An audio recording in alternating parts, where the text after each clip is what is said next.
Now, let's move into the app where you can communicate with active users through in-app messaging. If you have a pre-designed in-app message, you can simply upload it to Pushwoosh as a zip file. If you need to create in-app message content, there's a drag-and-drop builder. As an easier starting point, you have a collection of in-app templates, opt-in prompts, welcome messages, promo offers, ready to use and customize. Tweak them to fit your brand guidelines and visual preferences. Change the background color, add images from the built-in stock library, edit and personalize your message copy.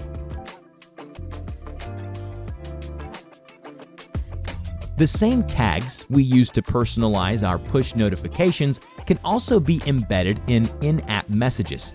You can, of course, edit the button text.